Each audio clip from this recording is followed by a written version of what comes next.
this is cocomarTech, and in this video we are going to review Samsung's newest mid-range smartphone, which is the Samsung A51. Kung bago lang kayo sa channel ko, I do phone reviews, unboxings, and also other technologies na meron ngayon sa market, and also my vlogs. Huwag na natin patagalin pa, and welcome to another episode of TT with cocomarTech. Simulan natin ang review video with the pricing of the Samsung A51, since ito yung pinaka main factor sa pagbili or paghanap ng bagong cellphone. And for the Samsung A51, mabibili mo lang to sa telcos like Smart and Globe. For Globe, it's 1499 as of this video. Free siya sa 1499. And sa Smart, nandito yung pricing. Fortunately, hindi mo siya mabibili ngayon sa Samsung stores as of now, as of this video. So, kailangan bumili ng bagong line or mag-recontract kung gusto niyo magkaroon ng bagong A51.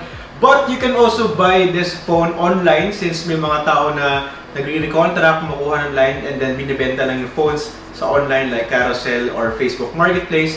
So, kung gusto niyo talaga bumili ng phone and ayaw niyo mag-recontract ng Globe or Smart, pwede kayo bumili online sa Carousel or Marketplace. Ulit lang. For the dimensions of the phone, meron siyang taas na 158.5mm by 73.6 and 7.9mm yung thickness niya. And upon holding this for a while, magaan siya, pero hindi siya cheap hawakan dahil kahit plastic yung likod niya and yung sides niya, maganda pa rin yung pagkagawa niya, especially yung design niya. Very trendy, pastel yung kulay niya, kaya very popular sa mga tao ngayon dahil yun yung trend ngayon.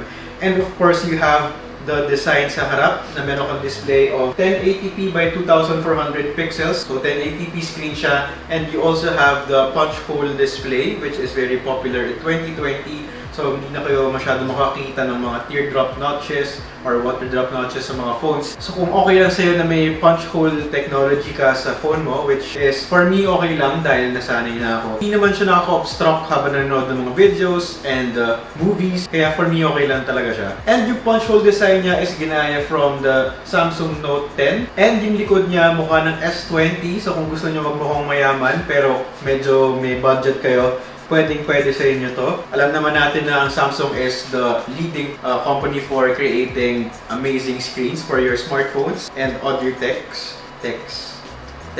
So again, yung display, meron siyang Super AMOLED capacity touchscreen na 6.5 inches with 87.4 screen-to-body ratio na meron Corning Gorilla Glass 3. For the processor, meron siyang chipset na Exynos 9611 and GPU na Mali G72 MP3. And of course, you have the OS of Android 10 and the new One UI 2. At the bottom, you have the headphone jack port, the USB Type-C port, and your speaker grill. Sa right side ng phone, you have the power button and the volume rocker. At the top of the phone, you also have another microphone. And sa left side ng phone, you have the dual nano SIM card tray and sa external micro SD card. One of the best Android skins na pwede nyo mabili in the market right now is Samsung's One UI dahil it's very clean, it's very snappy. Hindi na siya yung dating malag na Samsung skin.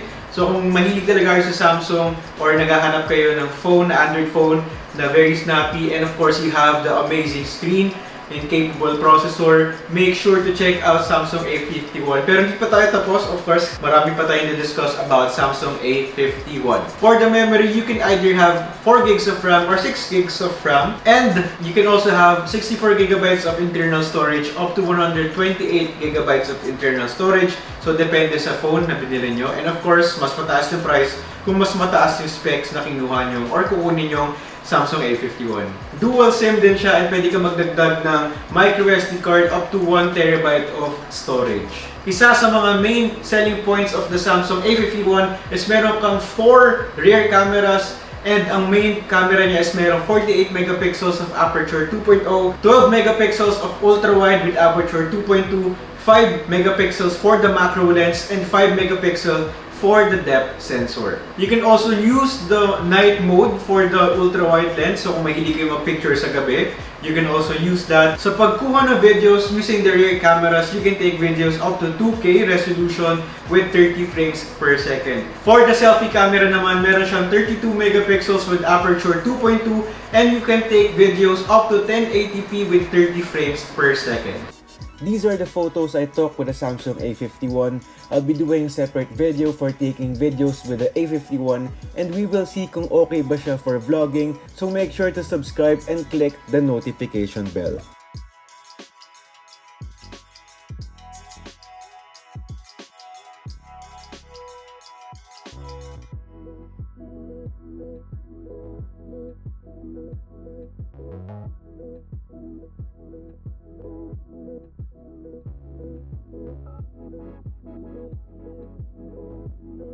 For the battery capacity naman, meron siyang 4,000 mAh of battery and meron kang 15 watts fast charging na charger. For the battery performance, of course, magdedepende ito kung paano mo ginagamit yung phone mo. Kung parati ka naglalaro ng games all day, lalo yung mga high-intensive games, of course, hindi siya magtatagal ng ganon as compared sa magso-social media ka lang or manonood ka lang ng konting YouTube or videos or Netflix or whatever. Magtatagal naman to ng isang araw. Pero 4,000 mAh, I would say is okay. Hindi siya mind-blowing dahil may mga 5,000 mAh of battery na ngayon. So kung adik kayo mag-games or adik kayo mag-Netflix or mag-YouTube o ang araw nyo ginagawa yun, expect to charge this phone at the end of the day.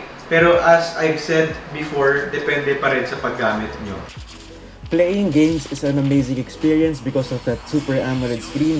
In terms of performance, wala akong na-experience na lag when playing Mobile Legends. Ang settings ay sagad, ultra high with smooth FPS mode. Kung gusto nyo ako makalaro, lalagay ko sa screen yung Mobile Legends ID ko. So make sure to add me dahil miss ko na mag-addict ulit sa Mobile Legends. Sa paglalaro naman Asphalt 9, wala rin ako na-experience na lag or frame drops. Yung processor is not the best in the market kahit na may mga competitors in the same price range with higher specs. Pero the Samsung A51 will still not let you down when playing games. No frame drops or lag. Same goes with Call of Duty Mobile. Masarap and satisfying maglaro. So if you want an excellent screen with sapat lang na performance, get the Samsung A51. Also, this is not a sponsored video, so lahat ng mga opinions ko are based on my personal experiences. You also have this feature called the Edge screen, kung saan isa-swipe mo yung edge ng screen to access your favorite apps. You also have the full display gestures if sawan na kayo sa navigational buttons. Yung gestures ay nag-work parang similar sa iPhone gestures. At the bottom, you have the mono bottom firing speakers. It can get really loud but still pwede nyo pa rin matakpan kung naglalaro kayo ng games or watching movies, and ganito yung speaker quality niya.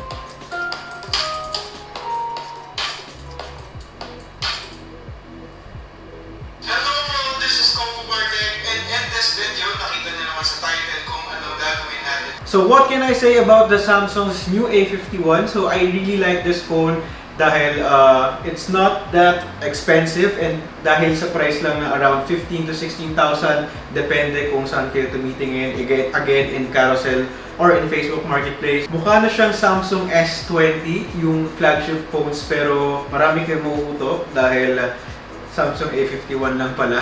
Of course, you have the amazing screen or display of the Samsung Super AMOLED technology and you have the capable Exynos chipset and you also have the One UI experience. So for me, it's a great buy. Kung naghahanap kayo ng mid-range smartphone,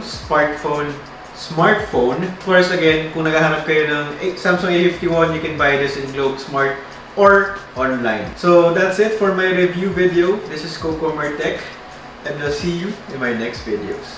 Don't forget to like and subscribe.